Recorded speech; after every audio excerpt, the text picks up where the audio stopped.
so rude. Hi, Robert. We need to talk about your new hire. He's coming off very rude in his emails. Please have a talk with him by EOD about his email etiquette. Thank you. In business, we certainly don't want to be like this new hire from Robert's team. What happened here? Probably he sounded really demanding when he was asking for something that he needed from his coworkers. When we translate from Spanish to English, it can sound a little demanding in the way that we ask questions. That's because questions are phrased in many different ways in English, whereas in Spanish, they're just phrased as the statement. Me das el documento, por favor.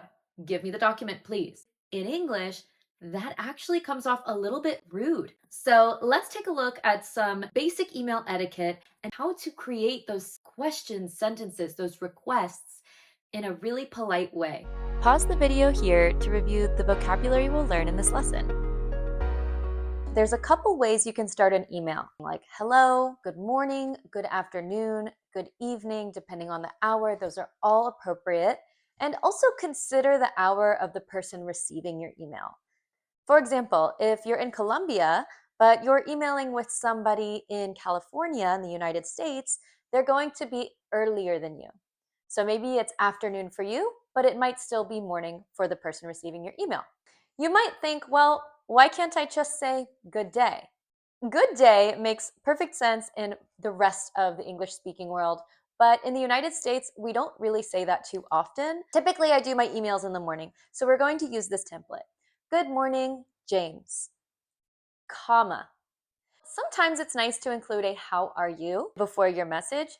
Oftentimes, we don't have the time in an email to go back and forth. I'm good, and you, I'm great. So we start with, I hope you are doing well. Espero que estés bien. I hope you are doing well, or I hope you are well. Both are fine. And we don't always have to say I. That's optional. Hi, James. Hope you are well. Here are 3 options you can use here. I hope you are doing well. Hope you are well. Hope all is well. Espero que todo esté bien. I hope all is well. Hope all is well. I hope you're doing well. I hope you're well. All work. Then we're going to do another space. So now we get to the juicy part of the email, where we get to look at all of these modal verbs. So take a moment to check out these modal verbs. Maybe they look familiar to you. And we're going to see how we can use these modal verbs to make our simple questions sound much more polite. The main one I want to talk about today is could. Could. So oftentimes when we're asking things at work, we're drawn to the word can. Puedes, puede. In emails, it's much more polite to use this modal verb could, because we know that it's possible. We wouldn't be asking if it wasn't possible. But when you make it a modal verb and you use this could, it sounds less strict. It sounds a little softer, more open to negotiation. So it's always polite to use could over the word can when you're making a request in an email. Could you please? Could you please? So this is a great replacement. Could you please in place of can you? Let's look at the sentence, can you send me this today? Can you send me this today? How can we make this better using could? Could you please send me this today? Could you please send me this today? You could also use by end of day, by EOD. Could is the most popular modal verb for requests. But take a look at these other modal verbs, would, should, may, and might.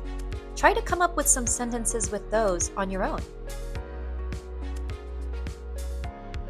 So right before we get to the signature, right before our sign-off, you're going to have a little extra line where you can maybe wrap up or sum up what was in the request of your email. Here's where you're going to see a very common email phrase in email etiquette, and that's looking forward. Looking forward. I'm looking forward to your response. I'm looking forward to our meeting. I'm looking forward to it. You can also say looking forward to it, just like we said in the beginning. Hope you're doing well. We got rid of the I. We can get rid of the I am in this phrase and just say looking forward to it. Looking forward to our call, looking forward to our meeting, all really work well here. I'll keep an eye out. I'll keep an eye out. So yes, an eye out. This means I'm going to be looking for your reply. So maybe we're going back and forth about a document, a signature, an update on a project, and someone says, I'm going to make sure to send that to you this afternoon. Or, yep, we're working on it, it's processing. And you do want to be polite and reply to their email, although there's not much to say. And you can just say, great, I'll keep an eye out for your response. Thank you, I'll keep an eye out for it. Or just, perfect, I'll keep an eye out. Punto. I'll keep an eye out. It's a really helpful phrase.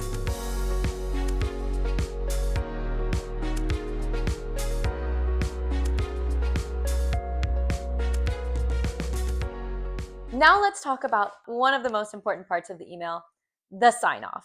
This part of the email gets discussed amongst native speakers all the time.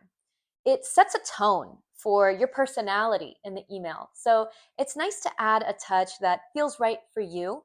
Let's talk about some of those options. For a more neutral sound, you can use best, warmly, kindly, or even just thank you or thanks. More professionally, you can use regards and pair regards with warm, best, or kind. Or my favorite, cheers. Cheers is maybe a little more casual and really depends on your work environment. Another one I really like, me personally, because this is really kind of my personality, would be all the best. All the best. I feel like it's a pretty warm way to end an email. ¿Notas una diferencia entre la cultura profesional en inglés y en tu idioma? Cuéntame en los comentarios. No olvides darle like a este video si te resultó útil y suscribirte a mi canal para más videos como este. If you're a professional using English at work, I'm making videos just for you. Looking forward to our next lesson together. Cheers!